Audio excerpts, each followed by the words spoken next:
पिछले एपिसोड के अंदर मैंने प्रॉमिस किया था कि अगला एपिसोड 1 घंटे से ज्यादा का होगा, तो इस वीडियो के साथ मैं उस प्रॉमिस को पूरा करता हूँ क्योंकि ये वीडियो फाइनली पूरे 1 घंटे से ज्यादा की है। तो अब बिना टाइम वेस्ट करे एपिसोड को शुरू करते हैं। लास्ट एपिसोड में हम लोगों ने देखा था कि सभी लोगों के बीच में वो जो मॉक बैटल होता है वो शुरू हो जाता है। उसी दौरान अर्थर देखता है कि जो कर्टिस है उसने अपना बीस्ट विल रिलीज कर दिया है, जिससे कि एक काफी पावरफुल हमला टेसिया को लगने वाला है। वहीं टेसिया के अंदर जो बीस्ट कोर अर्थर ने उसे दिया था वो अब उसे कंट्रोल ही नहीं कर पा रही होती है, जिस वजह से वो बेहोश होकर वहीं गिरने वाली थी और कर्टिस का वो खतरनाक सा हमला उसे लगने ही वाला था। ये देखकर अर्थर जल्दी से अपने बीस्ट विल को एक्टिवेट करके टाइम को ही रोक देता है और जल्दी से जाकर टेसिया को बचा लेता है, पर उसी दौरान वो ही घायल हो जाता है। जैसे ही अब टेसिया को पता चलता है कि अर्थर ने उसके लिए ये सब किया है, वो अब जाकर अपनी फीलिंग्स को उसको कन्फेस कर देती है, उसे एक किस करके। वहीं अर्थर तो उसकी फीलिंग्स को रत्ती भर तक भी नहीं समझता है। उसे तो बस इस चीज का डर है कि कहीं कोई उसे जेल में न डाल दे टेसिया को किस करने की वजह से। अब क्या इन लोगों के बीच में प्रोग्रेस होगी वो तो हम लोग को इस एपिसोड में जानने को मिलेगा। सो या आगे बढ़ने से पहले लाइक का बटन दबा दो और चैनल पर नए हो तो सब्सक्राइब भी कर दो। अब इस एपिसोड में हम लोग अब देखते हैं कि अर्थर अपने पर्सनल ट्रेनिंग रूम के अंदर होता है और वो एक ही बारे में काफी सारे टोबी से लड़ रहा होता है। टोबी जीडियोन की वही आर्टिफैक्ट है जो कि अर्थर की ट्रेनिंग कराने में काफी ज्यादा मदद करती है, क्योंकि अर्थर फाइनली अपनी पूरी पावर रिलीज करके किसी से लड़ पा रहा है। उसे ये भी चिंता करने की जरूरत नहीं है कि वो अपनी पावर से किसी को हर्ट करेगा, क्योंकि ये तो बस कुछ मशीन है। इसलिए अर्थर एक ही बार में अपने सभी एलिमेंट्स को और सभी पावरों को यूज करके उन सभी टोबियों को हरा रहा होता है। एक टोबी का तो वो हाथ पकड़ कर उसे तोड़ देता है। इतना ज्यादा लड़ने के बाद जाकर अर्थर की इंजरी में दर्द होने लगता है, जो देखकर जीडियोन कहता है कि कहीं तुम एक्टिंग तो नहीं कर रहे हो कि तुम्हें चोट लगी भी है या फिर नहीं, क्योंकि तुम्हारी ये ताकत देखकर मुझे तो ऐसा नहीं लगता कि तुम इंजर्ड हो। वैसे ये सब छोड़ो, ये बताओ कि आखिर तुम्हें टोबी में क्या क्या कमियां लगी।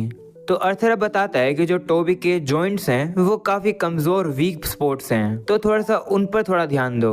वैसे ये भी काफी कमी की बात है कि वो कोई भी ऑफेंसिव मैजिक से हमला ही नहीं कर पाते हैं। अगर वो एक मेज की तरह हमला कर पाते तो और भी ज्यादा मजा आता उनसे लड़ने में। तो कोशिश करो कि तुम टोबी की माना रीइंफोर्समेंट पर काम करो, क्योंकि इस समय पर टोबी के ऊपर एक प्रोटेक्टिव माना की जो लेयरिंग है वो दिख रही है। भले ही ये काफी ज्यादा इजी और फास्ट तरीका है जिससे कि एक मेज अपने आप को प्रोटेक्ट कर पाता है, पर ये काफी ज्यादा कमजोर बनाता है उन जगहों को जहां पर लगातार हमले किए जा सकते हैं। अर्थर अब इस तरीके से काफी टेक्नोलॉजी वाली चीजें बताने लगता है कि ऐसे ऐसे करके टोबी अपने बैरियर को और भी ज्यादा ताकतवर बना सकता है। वहीं कोई भी अर्थर की बात को समझ ही नहीं पाता है कि आखिर अर्थर ने ये क्या कह दिया। उन्हें तो विश्वास ही नहीं हो रहा होता है कि अर्थर एक बैरियर को इतनी आसानी से लगा पाता है। वहीं सिंथिया कहने लगती है कि अर्थर ने जो बैरियर लगाने की टेक्निक बताई है उसे यूज करने में थोड़ा बहुत टाइम तो लग जाएगा, पर हाँ सही में ये जो बैरियर होगा वो काफी फ्लेक्सिबल होगा। मैं ये जाकर मेज गिल्ड को बताती हूँ, उन लोग की ये बात काफी काम आएगी। ऐसा बोलने के बाद वो तो सीधा वहाँ से चली जाती है मेज गिल्ड में जाने के लिए। जिसके बाद इलाइजा भी अब अर्थर से कहता है कि प्रोफेसर तुम भूल तो नहीं रहे हो ना कि आज तुम्हारी क्लास है, तुम्हें आज बच्चों को पढ़ाना है। तो अर्थर कहता है कि हाँ मुझे याद है। अगले सीन में हम लोग अब देखते हैं कि अर्थर अब अपनी क्लास लेने के लिए जा रहा होता है, पर अर्थर को अब अपनी बॉडी के अंदर काफी ज्यादा दर्द फील हो रहा है, क्योंकि वो थोड़े समय पहले 7 टोबियों से एक ही बारे में जो लड़कर आया है उससे ढंग से चला ही नहीं जा रहा होता है। उसे तो छड़ी का यूज करना पड़ता है चलने के लिए, पर तभी अब उसका बैलेंस बिगड़ जाता है और अब वो नीचे गिरने वाला होता है, पर तभी वो किसी लड़की के कंधे पर हाथ रख देता है और कहता है कि माफ करना मैं गलती से गिर गया। तभी उसे पता चलता है कि जिस लड़की के कंधे पर वो हाथ रखता है वो और कहीं नहीं बल्कि प्रिंसेस केथलीन थी। अर्थर को देखकर केथलीन भी अब उसे अब अपने कंधे पर अच्छे से रख लेती है, जिससे कि अर्थर अब अच्छे से चल पाए। केथलीन अब उसे कहने लगती है कि तुम्हें और थोड़ा रेस्ट करना चाहिए था। ऐसा बोलने के बाद वो उसे क्लास की तरफ लेकर जाने लगती है, जिसके बाद हमें अब अर्थर की क्लास का सीन दिखाया जाता है जहाँ पर फेरित भी बैठा हुआ था। फेरित अब वहाँ पर सुनने लगता है कि यहाँ पर जितने भी बच्चे हैं वो अब ये बात कर रहे होते हैं कि आज जो हमारा न्यू प्रोफेसर है वो आने ही वाला है, और वो जो प्रोफेसर है वो बस फर्स्ट ईयर का स्टूडेंट ही है जो कि हाल फिलहाल में यहाँ पर आया है। कुछ बच्चे अब ये भी कहने लगते हैं कि हमारे पेरेंट्स ने इतने ज्यादा पैसे लगाकर हम लोग को इस एकेडमी के अंदर डाला है और यहाँ पर हम लोग को कुछ कॉमनर्स आकर पढ़ाएंगे जो कि फर्स्ट ईयर के स्टूडेंट हैं। ये हम लोग सहन नहीं करेंगे। वहीं पर ये सब कुछ सुनने के बाद फेरित भी अब घबरा जाता है और अब अपने मन में कहता है कि अर्थर, तुम्हें आज काफी सारी तकलीफें होने वाली हैं। मैं होप करता हूँ कि भगवान तुम्हारी मदद करे तो मैं यहाँ पर सर्वाइव करने के लिए। तभी हम लोग अब देखते हैं कि अर्थर वहाँ पर क्लास में आ जाता है और साथ में उसके कैथरीन भी होती है जो कि उसे कंधे से लेकर आ रही थी। ये देखने के बाद अब क्लास के जितने भी लोग होते हैं जो कि कैथरीन को पसंद करते थे वो सभी काफी ज्यादा शौक हो जाते हैं। ये देखकर फेरित भी अब सोचता है कि मैंने अपने राइवल से यही एक्सपेक्ट किया था, ये तो हमेशा कमाल की एंट्री मारता है। सभी लड़के अब अर्थर के ऊपर ही गुस्सा हो जाते हैं, जो देखकर अर्थर भी अब सोचने लगता है कि इन लोगों को क्या हुआ।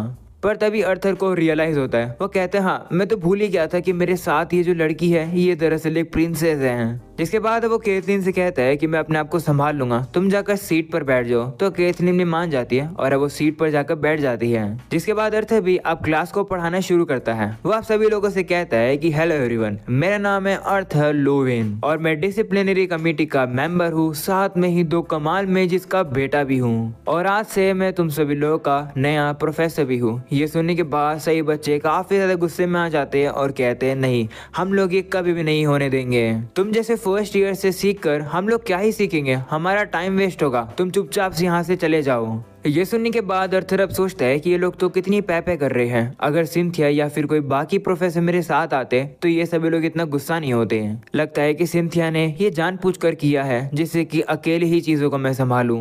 तभी एक स्टूडेंट अपनी सीट से उठकर सीधा अब अर्थर के पास आ जाता है, जिसे देखकर अर्थर कहता है कि तुम्हें क्या चाहिए। तो वो लड़का कहता है कि मेरा अचानक से मन कर रहा है कि मैं भी प्रोफेसर बन जाऊं तुम्हारी तरह, मुझे बस तुम्हारी तरह ही काम करना है ना, यानी कि तुम्हारी तरह ही प्रोफेसर को हराना होगा। ये सुनने के बाद सभी लोग भी अब उसी लड़की को चेयर करने लगते हैं और कहते हैं कि हाँ, इसे हरा दो लेस्टर।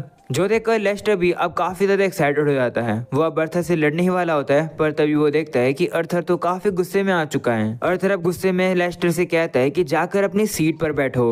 अर्थर का इतना डरावना सा ऑरा देखकर अब लेस्टर भी डर जाता है और वो पीछे ही गिर जाता है। अर्थर अब सभी स्टूडेंट से कहने लगता है कि सिंथिया ने मुझे कोई ऑफिशियल डॉक्यूमेंट नहीं दिए जो कि मैं तुम लोग को दिखा सकूं और प्रूव कर सकूं कि मैं तुम लोग का प्रोफेसर हूँ। भले तुम लोग को ये चीज पसंद आ रही है या फिर नहीं, इससे मुझे कोई फर्क नहीं पड़ता, पर आज से इस क्लास को मैं पढ़ाने वाला हूँ। अगर किसी को इस चीज से प्रॉब्लम है तो तुम लोग आराम से इस क्लास को छोड़कर जा सकते हो, मैं किसी को भी नहीं रोकूंगा। तुम लोग जाकर अपनी कोई भी मर्जी वाली क्लास ले सकते हो, पर मैं तुम लोग को एक बात बता दूं, पर अगर तुम लोग ये जानना चाहते हो कि आखिरकार मेरे जैसा फर्स्ट ईयर का स्टूडेंट आखिरकार इस कमाल के एकेडमी के अंदर पहले दिन में ही कैसे प्रोफेसर बन गया, अगर तुम जानना चाहते हो कि मेरे अंदर ऐसा क्या खास है, तो मैं तुम लोगों को एक एडवाइस दूंगा और वो ये है कि इसी क्लास में रहो और सीखो। जिसके बाद अर्थर अब लेस्टर से कहता है कि क्या तुम अपनी सीट पर जाओगे भी या नहीं। वहीं लेस्टर तो काफी डर जाता है। वो कहता है हाँ सर, मैं जा रहा हूँ। ऐसा बोलने के बाद वो चला जाता है। जिसके बाद अर्थर अब देखता है कि सभी क्लास अब तैयार हो गई है उसकी बात सुनने के लिए। तो अब अर्थर भी क्लास को पढ़ाना शुरू कर देता है। वो अब सभी लोगों से कहता है कि क्योंकि ये एक प्रैक्टिकल माना मैनिपुलेशन क्लास है, मैं तुमसे कुछ प्रैक्टिकल क्वेश्चन पूछने वाला हूँ। मुझे ये बताओ कि मानव को यूटिलाइज करने का सबसे बेस्ट तरीका क्या होता है अपनी सराउंडिंग एटमोस्फियर से। ये सुनकर सभी लोग अब आपस में बात करने लगते हैं और आंसर को ढूंढने लगते हैं, पर तभी एक लड़की अपना हाथ खड़ा करती है। क्योंकि उसे आंसर पता थे तो अर्थर भी पूछता है कि चलो तुम्हें बताओ कि आंसर क्या है। तो वो लड़कियां बताती है कि माना को यूटिलाइज करने का सबसे बेस्ट तरीका ये है कि जो माना एटमॉस्फेयर में नेचुरली बनता है तुम उन्हें यूज करो, लाइक उन्हें अपने माना कोर के अंदर एब्जॉर्ब करो। वहीं पर ही माना कंडेंस्ड होगा और प्यूरिफाई होगा, फिर तुम लोग उसको अपनी स्पेल या फिर टेक्निक के लिए यूज कर पाओगे। ये सुनकर अर्थर भी अब उसकी तारीफ करता है और कहता है कि बहुत अच्छा जवाब दिया। इसके बाद अर्थर भी आप सभी लोग को समझाता है कि जैसे तुम लोग को पता ही है कि ऑगमेंटर्स और कॉन्जुरर के बीच में क्या डिफरेंस है। उन लोग के बीच में सबसे बड़ा डिफरेंस ये है कि जो ऑगमेंटर्स हैं वो मोस्टली माना को अपने कोर के थ्रू यानी कि अपने माना चैनल्स के थ्रू यूज करते हैं। दूसरी तरफ जो कॉन्जुरर्स होते हैं वो माना को डायरेक्टली सराउंडिंग से एब्जॉर्ब करते हैं अपने माना वेन्स के थ्रू और फिर उसके बाद वो कोई स्पेल यूज करते हैं। तो मुझे ये बताओ कि दोनों टाइप के ही मेजिस को मेडिटेट और माना को एब्जॉर्ब क्यों करना पड़ता है, जबकि जो ऑगमेंटर्स होते हैं वही माना को यूज करके अपने कोर के अंदर एब्जॉर्ब करते हैं। तो सभी बच्चे अब सोच में पड़ जाते हैं। तभी वही लड़की अब कहती है कि मुझे जवाब पता है। तो अर्थर कहते ठीक है तुम्हें जवाब दो। तो वो लड़की बताती है क्योंकि जो कॉन्जरर्स होते हैं वो माना के साथ रेयरली ही इनकॉपरेट करते हैं अपने फिजिकल अटैक्स को यूज करने में, क्योंकि उन लोग को अपने खुद के माना को यूज करना पड़ता है उस माना को कंट्रोल करने में जो कि उन लोगों ने एटमोस्फियर से लिया है, और अपने माना को ही यूज करने के बाद वो लोग स्पेल कास्ट कर पाते हैं। जो सुनकर अर्थ भी कहते हैं हाँ बिल्कुल सही कहा। बेसिकली जो कॉन्जरर्स होते हैं वो अपने खुद के माना को यूज करते हैं स्पेल को यूज करने में। अब मुझे ये बताओ कि जो कॉन्जरर्स होते हैं वो ऑगमेंटर्स के कंपेयर में कम माना यूज करते हैं, तो हम लोग जो मेज के माना को के कलर को देखते हैं क्या वो एक्यूरेट तरीका है किसी के भी लेवल को मेजर करने का? ये सुनकर अब सभी बच्चे काफी कंफ्यूज हो जाते हैं। तो अर्थर अब कहते हैं कि इस क्वेश्चन को अपने दिमाग में रखो, तब तक के लिए मुझे 6 लोगों की जरूरत है जो कि एलिमेंटल एफिनिटीज यूज कर सके। वो लोग प्लीज स्टेज पे आ जाओ। कॉन्जरर्स मेरे लेफ्ट में जाना और ऑगमेंटर्स मेरे राइट में जाना। तो हम लोग अब देखते हैं कि फेरिथ, केथलिन और वो छोटा सा लड़का एक साइड होते हैं, बाकी के दूसरी साइड दूसरे बच्चे होते हैं। अर्थर अब उन लोगों से कहता है कि इस एक्सरसाइज के लिए मैं चाहता हूँ कि सभी लोग अपनी एक बेसिक स्पेल यूज करें अपनी अपनी एफिनिटी की, और कॉन्जरर्स याद रखना तुम में से कोई भी छड़ी यूज नहीं करेगा। तो वो सभी भी मान जाते हैं और वो एक एक करके अपनी अपनी बेस्ट स्पेल क्रिएट कर देते हैं। जिसके बाद अर्थर अब ऑगमेंटर से कहता है कि अपनी स्पेल को लॉन्च करो। दूसरी तरफ जो कॉन्जरर्स हैं वो अपनी स्पेल को वापस से एब्जॉर्ब कर लो अपने हाथों में। ये सुनकर सभी लोग काफी ज्यादा हैरान हो जाते हैं और कहते हैं कि हम ये कैसे करेंगे। वहीं पर हम देखते हैं कि जो ऑगमेंटर्स हैं वो अपनी स्पेल को रिलीज करने की कोशिश करते हैं पर वो कर ही नहीं पा रहे होते हैं। दूसरी तरफ जो कॉन्जरर्स है वो वापस से एब्जॉर्ब करने की कोशिश करते हैं पर वो एब्जॉर्ब ही नहीं कर पाते हैं। कुछ लोगों की स्पेल तो उन्हीं के मुंह पर आकर वापस लगती है। वहीं हम देखते हैं कि केथलिन तो अच्छे से कर पा रही होती है पर इतना पूरी तरीके से नहीं। तभी अब एक बच्चा कहता है कि ये सब कुछ तो पागलपन है, आखिरकार फायदा है क्या है वापस से अपनी उस स्पेल को एब्जॉर्ब करने का जो कि हम लोगों ने तैयार कर दी है। हमें ये भी पता है कि जो हाई लेवल के ऑगमेंटर्स होते हैं वही लॉन्ग डिस्टेंस स्पेल को कास्ट कर सकते हैं। तो अर्थर कहता है ठीक है मैं तुम्हें करके दिखाता हूँ। ऐसा बोलने के बाद अर्थर अब अपनी स्पेल को रिलीज कर देता है, वो भी अपने हाथों से ही। जो देखकर अब एक लड़का कहता है कि आखिर हम लोग इससे इम्प्रेस कैसे हुए। ज्यादातर ऑगमेंटर ऐसा कर पाते हैं जब वो ऑरेंज स्टेज पर पहुंच जाते हैं, इसमें इम्प्रेसिव बात क्या है? तो अर्थर कहता है हाँ सही कहा, पर वो ये नहीं कर पाते हैं। ऐसा बोलने के बाद अर्थर अब काफी ज्यादा पावरफुल विंड मैजिक को यूज करके सामने वाली दीवार को ही तोड़ देता है। वो अब सभी से कहता है देखा ज्यादातर ऑगमेंटर जब ऑरेंज स्टेज पर पहुंच जाते हैं तो वो ये नहीं कर पाते हैं। देखो मैं एक्चुअली एक्यूरेटली डेमोन्स्ट्रेट तो नहीं कर सकता हूँ कि आखिरकार जब कॉन्जरर्स अपनी स्पेल को एब्जॉर्ब कर लेते हैं तब क्या होता है, पर ट्रस्ट करो जो भी मैंने तुम्हें बताया है वो तुम्हारी काफी मदद करेगा। अब जिसको आकर नीचे ट्राई करना है वो नीचे आ सकता है।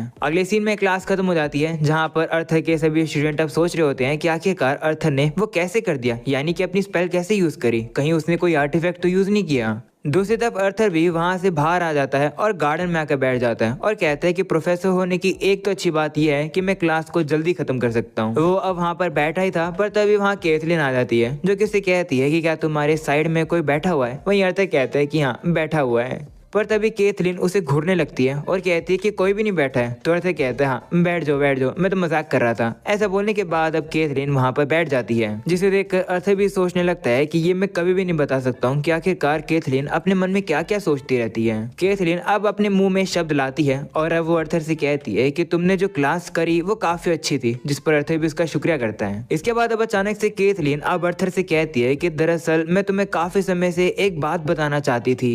ये सुनकर अब अर्थर डर जाता है। वो अब सोचने लगता है कि ये मत कहना कि अब केथलिन भी मुझे प्रपोज करने वाली है।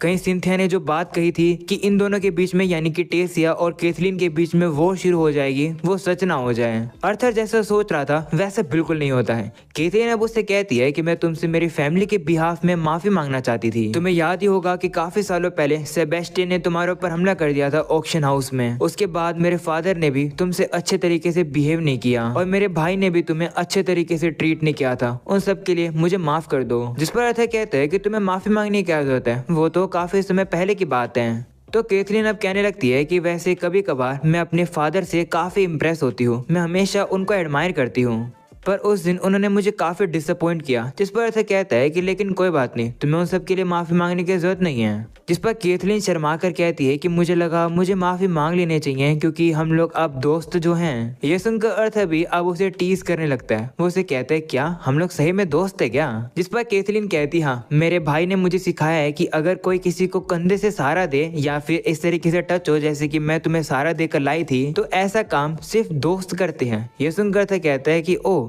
ऐसा होता है क्या? मेरे को नहीं पता था। वहीं केथलीन अब सोचने लगती है कि ये काफी अजीब है। जब जब मैं बड़ी हुई तब तक मैं अपनी सारी लीनेज यानी कि अपनी फैमिली को ब्लेम करती आ रही थी। मैं अपनी मैजिकल पावर को और अपने फिजिकल अपीयरेंस को ब्लेम करती थी। उन सब की वजह से ही तो मेरी फ्रीडम छीन ली गई थी। पर ये लड़का जो कि मेरे सामने बैठा है यानी कि अर्थर, इसे लोग कितना ज्यादा जज करते हैं और कितना बुरा भला बोलते हैं, पर फिर भी वो इतना ज्यादा पॉजिटिव कैसे रहता है। वहीं पर अर्थर की वो सारी बातें सुनकर अब वो थोड़ा सा हंसने भी लगती है, जो देखकर अर्थर अब उसे फिर से टीज करता है और कहता है क्या प्रिंसेस अभी भी हंस रही थी क्या? ये सुनकर वो भी शर्मा जाती है और अपना मुंह साइड कर लेती है और कहती है कि वैसे आज की क्लास तुम्हारी काफी इंटरेस्टिंग थी। वैसे तुम्हारी स्पेल के जो आउटकम थे वो अलग अलग कैसे थे? तो अर्थर कहता है कि उसका आंसर तुम खुद ढूंढना। अगर मैं तुम्हें आंसर बता दूंगा तो मेरे बाकी स्टूडेंट्स स्वर से अनफेयर हो जाएंगे।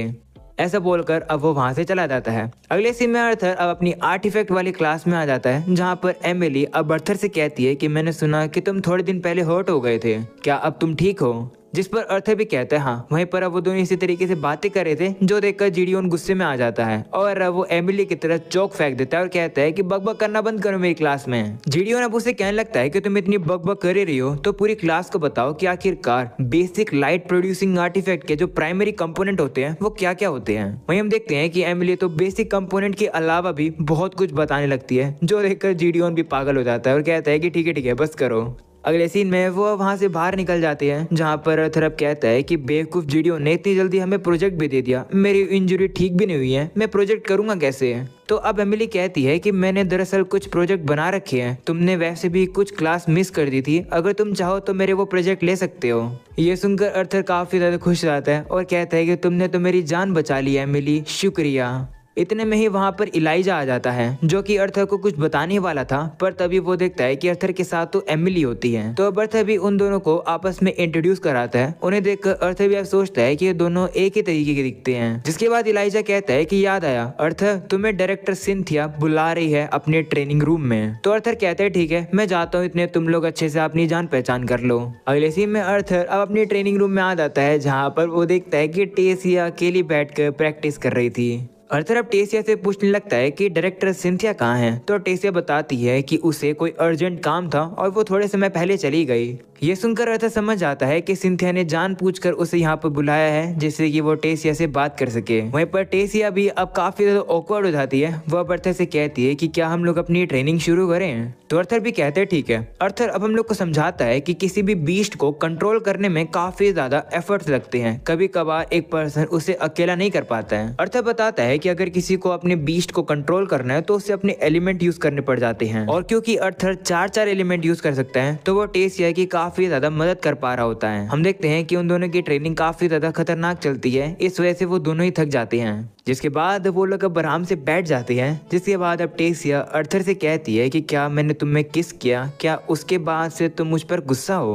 तो अर्थर कहता है कि मैं कभी गुस्सा नहीं हुआ था, मैं बस थोड़ा सा सरप्राइज हो गया था। जिस पर टेसिया कहती है कि अगर ऐसी बात है तो तब से तुम मुझे अवॉइड क्यों कर रहे हो? तो अर्थर अब उसे कहता है कि कम ऑन टेस, तुम्हें पता ही है कि मैं तुम्हें बचपन से जानता हूँ और मुझे ये भी पता है कि तुम्हारी उम्र की लड़कियां काफी जल्द शादी कर लेती है और तुम तो एक रॉयल्टी हो तो तुम आराम से शादी कर सकती हो, पर मेरा वैसा बैकग्राउंड नहीं है। ये सुनकर टेसिया उदास हो जाती है और वह कहती है कि अब तुम बहाने मार रहे हो, तुम अच्छे से जानते हो कि मेरा ये बिल्कुल मतलब नहीं है कि हम दोनों को शादी कर लेनी चाहिए। मुझे पता है कि उस समय पर तुम्हें किस करके मैंने तुम्हारा बस फायदा उठाया, पर मैं बस चाहती थी कि हमारे बीच में चीजें और भी ज्यादा प्रोग्रेस हों। जिस पर अर्थर कहता है कि कम ऑन, इतना सीरियस क्यों हो रही हो? मुझे लगता है कि हमारे 8 सालों में हमने काफी प्रोग्रेस कर लिया है, तुम पहले जैसी रोने वाली बच्ची भी नहीं रही हो। वहीं पर अर्थर की सारी बातें सुनकर टेसिया काफी गुस्से में आ जाती है। वो उसे कहती है कि मैंने कभी भी तुमसे एक आंसर एक्सपेक्ट नहीं किया था, पर मैं बस ये चाहती थी कि कम से कम तुम मेरी बातों को सीरियसली तो लो। माफ करना, मैंने तुमसे काफी कुछ एक्सपेक्ट किया। ऐसा बोलने के बाद वो जाने लगती है, जिसे देखकर अर्थर अब उसे रुकाता है, पर टेसिया रुकती नहीं है। वह उसे कहती है कि अर्थर तुम्हें पता है कि तुम्हें अपने आप पर काफी ज्यादा कॉन्फिडेंट है मैजिक और फाइटिंग के बारे में। तुम उन सब में इसलिए कॉन्फिडेंट हो क्योंकि तुम उन सभी चीजों में काफी अच्छे हो, पर ऐसी भी कुछ चीजें हैं जिनमें तुम बिल्कुल भी अच्छे नहीं हो।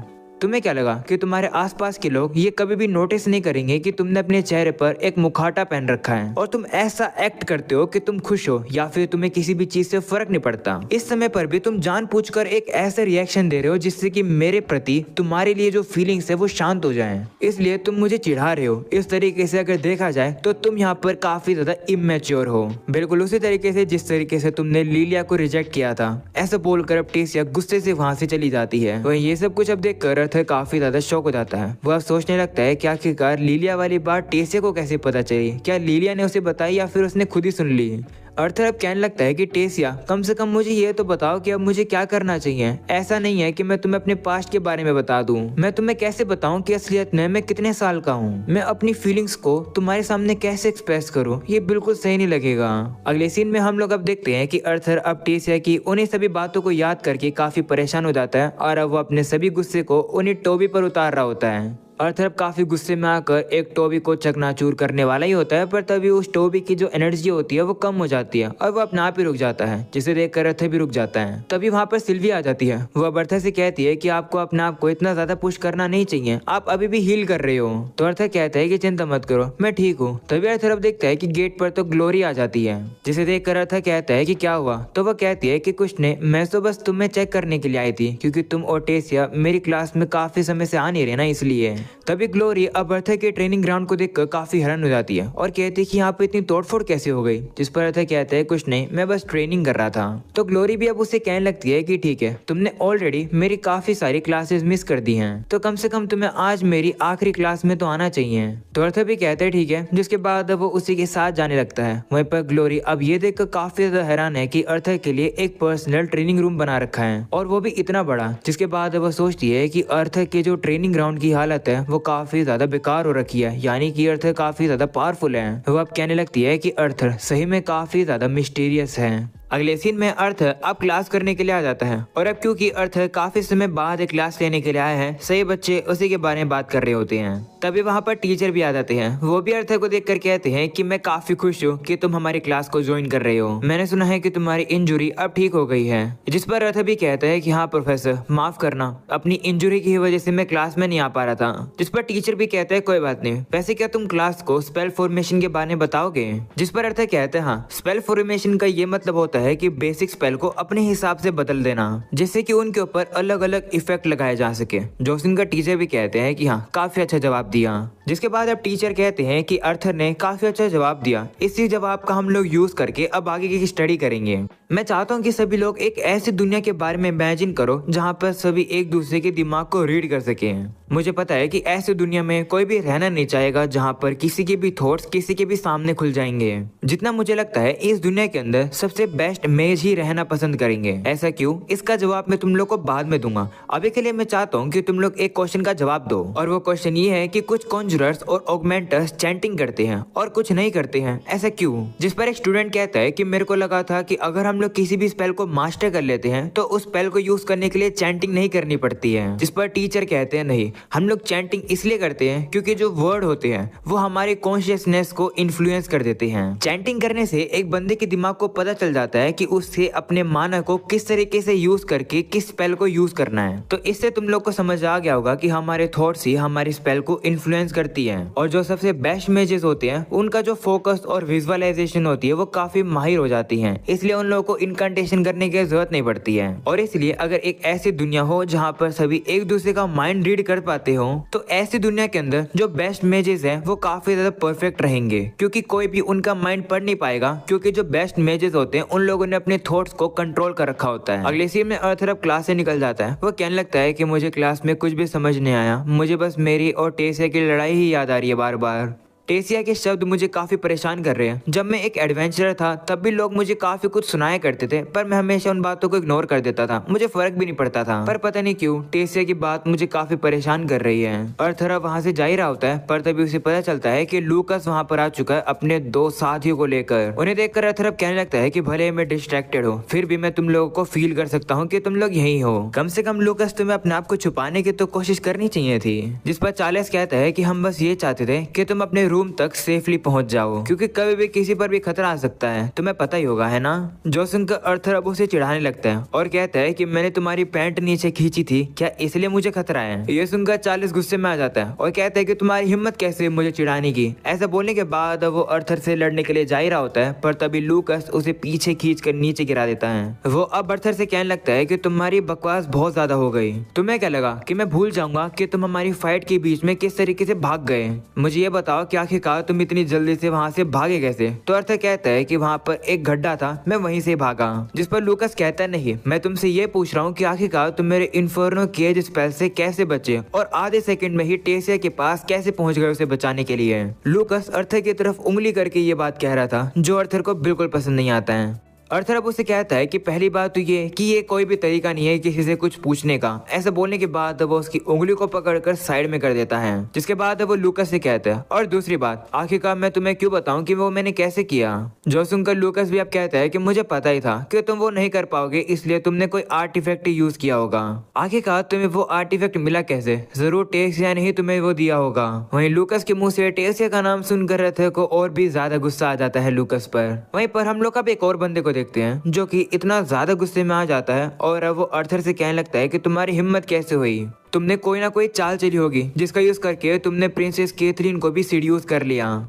जिस पर अर्थर कहता है कि तुम्हें क्या कह रहे हो। तो वो बंदा अब कहने लगता है कि इस तरीके से डम होने की एक्टिंग मत करो, भले ही तुम अच्छे दिखते हो फिर भी तुम बस एक कॉमनर हो। हम देखते हैं कि ये लड़का बोलते बोलते इतने ज्यादा गुस्से में आ जाता है कि उसका माना भी लीक होने लगता है। जो देखकर चार्ल्स अब उसका हाथ पकड़कर उसे शांत कराने की कोशिश करता है, पर वो लड़का अब चार्ल्स के ही हाथ को साइड कर देता है और कहता है कि दूर हो जाओ, मैं अर्थर को उसका सबक सिखा कर रहूंगा। जिस पर चार्ल्स कहता है कि पागल हो गए क्या, तुम्हारी वजह से हम सभी लोग मुसीबत में पड़ जाएंगे। ये सुनकर लूकस अब चार्ल्स से कहता है कि इसे इग्नोर करो, इसे जो करना है करने दो। वही हम लोग वापस से अब उसी बंदे को देखते हैं जो कि अब पागल सा होने लगा है। वो कहने लगता है कि प्रिंसेस कैथरीन किसी बेटर को डिजर्व करती है, उसे मुझ जैसे एक प्योर इंसान की जरूरत है। उसे इतना पागल होता हुआ देख अर्थर अब उससे कहता है कि देख लड़के, मैं तो किसी को सीड्यूस कर नहीं रहा हूँ, और ऊपर से तू कौन होता है ये डिसाइड करने का कि कैथरीन को कौन चाहिए और कौन नहीं। ये सुनकर वो लड़का और गुस्से में आ जाता है और कहता है कि तुम्हारी हिम्मत कैसे उसे सिर्फ कैथरीन बुलाने की, वो प्रिंसेस है और वो मुझे पसंद करती है, उसने मेरा हैंकर चिप भी उठाकर मुझे दिया। ऐसा बोलने के बाद वो अपने उसी हैंकर चिप को अब ठरकियों की तरह सूंघने लगता है और वो पूरी तरह से पागल हो जाता है और कहने लगता है कि उसने कहा था कि मैं एक चोजन वन हूँ। वहीं पर उसे इतना पागल होता हुआ देख सिल्वी भी डर जाती है और अब अर्थर को बताती है कि इसके साथ कुछ ना कुछ तो गड़बड़ है। जिस पर अर्थर भी कहता है हाँ, इस बंदे में से कुछ ज्यादा ही माना लीक हो रहा है, ये नॉर्मल बिल्कुल भी नहीं है। हम देखते हैं कि वो बंदा और भी ज्यादा पागल हो जाता है और अर्थर को जान से मारने के लिए आ जाता है, जिसे देखकर सिल्वी अब उससे लड़ने के लिए तैयार हो जाती है, पर अर्थर अब उसे रुकने के लिए कहता है। ऐसा बोलकर खुद अब अर्थर बैरियर लगा लेता है और उस बंदे के अर्थ मैजिक को रोकने की कोशिश करता है, पर उस बंदे का अर्थ मैजिक काफी ताकतवर होता है, वो अर्थर के बैरियर को ही तोड़ देता है। जिसके बाद अर्थर अब उसके अटैक को डॉज कर लेता है और अब उस लड़के का हमला अब जमीन को जाकर लगता है, जिस वजह से जमीन भी टूट जाती है। अर्थर अब उन लोगों से कहने लगता है कि तुम लोगों ने रियलाइज किया भी है कि तुम लोग एक डिसिप्लिनरी कमेटी के मेंबर के ऊपर हमला कर रहे हो, तुम्हें इन सब की पनिशमेंट मिलेगी। जो सुनकर चार्ल्स भी अब लूकस से कहता है कि हाँ, अर्थर सही कह रहे हैं, हम लोग को अपने साथी को रोकना चाहिए। ये सुनकर अब लूकस भी एक्टिंग करने लगता है। वो कहने लगता है कि लेकिन हम लोग तो कुछ कर ही नहीं रहे हैं, बल्कि जो कुछ भी हो रहा है ये सब देखकर हम लोग काफी डर रहे हैं। जो सुनकर कहता है कि तुम्हें क्या लगता है कि मैं तुम्हारी इस बात पर विश्वास करूंगा। तो लूकस कह रहा है कि खुद देख लो, ना ही मैं कोई मैजिक यूज कर रहा हूँ, ना ही कोई वेपन यूज कर रहा हूँ। तो अब चार्ल्स अब लूकस से कहता है कि तो फिर हम लोग मार्कोस, जो कि हमारा ही साथी है, हम लोग अब इसका क्या करें। जिस पर लूकस कहता है कि तुम्हें तो चिंता कर रहे थे ना, क्योंकि अगले हफ्ते तुम्हारा और मार्कोस का डुअल होने वाला था, तो तुम्हें चिंता करने की क्या जरूरत है। या तो यहाँ पर मार्कोस अपने आप को ही हर्ट कर लेगा या फिर अर्थर उसे एक्सपेल करवा देगा। ऐसा बोलकर वो वहाँ से जाने लगता है। जाने से पहले अब अर्थर से कहता है ये कोशिश करना कि तुम हर्ट ना हो जाओ, क्योंकि मैं चाहता हूँ कि मैं तुम्हें अपने अगले डुअल में हरा सकूं। ऐसा बोलकर अब वो तो वहाँ से चले जाते हैं, पर तभी मार्कोस काफी गुस्से में होता है। वो अर्थर से कहता है कि मरो मरो मरो। हम लोग अब देखते हैं कि उसका अर्थ मैजिक भी आउट ऑफ कंट्रोल हो जाता है। वो अब एक मॉन्स्टर में ट्रांसफॉर्म हो चुका है और अब वो अर्थर के ऊपर हमला करने वाला है। अर्थर अब फिर से अपना बैरियर लगा लेता है, पर उसे उसका अटैक रोकने में काफी दिक्कत हो रही होती है। जो देखकर अर्थर सोचने लगता है कि ये बंदा ऑरेंज कोर पर है, पर आखिरकार ये इतना ताकतवर कैसे है, इसके अंदर तो लूकस से भी ज्यादा माना है। मुझे अपने बीच विल को ओपन करना पड़ेगा अगर मुझे इसे बिना मारे कैप्चर करना है तो। अर्थर अब उसे रोकने की कोशिश कर ही रहा होता है, पर तभी सिल्वी अब वापस से ट्रांसफॉर्म करके बड़ी हो जाती है, जिसके बाद वो मार्क्यूस के ऊपर अपना पैर रखकर उसे कुचल देती है, जिससे कि मार्क्यूस भी अब बेहोश होकर नीचे गिर जाता है। जो देखकर अर्थर भी हैरान हो जाता है। वो सिल्वी से कहने लगता है कि तुमने ये क्या किया, जिस पर वो कहती है कि मुझसे ये सब देखा नहीं जा रहा था। तभी हम लोग अब देखते हैं कि वहाँ पर क्लेयर आ जाती है। वह बर्थर से पूछने लगती है कि यहाँ पर क्या हुआ है। मैं आसपास नजर रख रही थी, तभी मैंने एक लार्ज माना फ्लक्चुएशन को सेंस किया, इसलिए मैं यहाँ आ गई। जिस पर अर्थर कहता है कि मुझे भी नहीं पता, ये मार्क्यूस है, इसका माना अचानक से लीक होने लगा और फिर मेरे ऊपर पागलों की तरह हमले करने लगा। जोसुंग का क्लेयर अब जाकर मार्क्यूस के पीछे की कमर पे निशान देखती है, जिसे देखकर वो हैरान हो जाती है और कहती है कि मैंने एक्सपेक्ट नहीं किया था कि ये और भी लोगों के ऊपर होगा। अगले सीन में हम लोग अब देखते हैं कि मार्क्यूस को अब हॉस्पिटल में पहुंचा दिया जाता है, जहां पर उसकी काफी नाजुक हालत है। दूसरी तरफ अर्थर अब क्लेयर से कहने लगता है कि क्या मार्क्यूस की तरह स्कूल के अंदर और भी लोग थे, जिस पर क्लेयर कहती हाँ, पर वो वाला जो केस था वो तब हुआ था जब तुम्हारी हालत बेकार थी, तब तुम आराम कर रहे थे अपने मेडिकल वार्ड के अंदर। तो अर्थर पूछने लगता है कि आखिर मार्क्यूस के साथ हुआ क्या है। उसका मैजिक आउटपुट भी अननेचुरली ताकतवर हो गया था और उसकी कमर के ऊपर वो खून के सिंबल्स भी थे, आखिरकार वो क्या है। जिस पर क्लेयर कहती है कि आखिरकार ये सब क्या था, इसके बारे में मैं तुम्हें हमारी अगली डिसिप्लिनरी कमेटी की मीटिंग में बताऊंगी। अब ये मुझे बाकी मेंबर्स को जाकर सब कुछ बताना है कि आखिरकार क्या क्या हुआ। तुम्हें एक बार जाकर डायरेक्टर सिंथिया को ही बता देना कि क्या क्या हुआ और तुमने मार्क्यूस को पकड़ भी लिया। इसके बाद वो लोग अब डायरेक्टर सिंथिया के रूम के अंदर आ जाते हैं, पर अब अर्थर अंदर कुछ लोगों को देखकर काफी ज्यादा हैरान हो जाता है, क्योंकि उस रूम के अंदर दो लेंस थे। मतलब एक तो वहाँ पर लूकास का भाई बैरोन था और दूसरा आलिया। उन्हें देखकर अर्थर काफी हैरान हो जाता है और उन्हीं लोगों को देख रहा था, जो देखकर क्लेयर अब अर्थर को साइड कर देती है और काफी एक्साइटेड होकर कहती है कि ये तो लेंस बैरोन और आलिया हैं। इसके बाद सिंथिया भी अब आलिया और बैरोन को बताने लगती है कि ये दोनों मेंबर डिसिप्लिनरी कमेटी के मेंबर हैं और इस जनरेशन के काफी कमाल के इमेजेस हैं। वहीं क्लेयर अब एक्साइटेड होकर उन लोगों से कहने लगती है कि आप लोगों से मिलना मेरे लिए एक काफी बड़ी ऑनर की बात है, मेरा भी सपना किसी दिन एक लेंस बनना है। वहीं पर अब वो लोग तो उसे इग्नोर कर देते हैं। जिसके बाद अब बैरोन सिंथिया से कहता है कि जैसा कि मैंने आपसे कह दिया है, प्लीज जल्द से जल्द जरा सा सावधानी रख लेना। ऐसा बोलकर अब वो लोग वहाँ से जाने लगते हैं, जहाँ पर अब अर्थर बैरोन को देखने लगता है और बैरोन अर्थर को।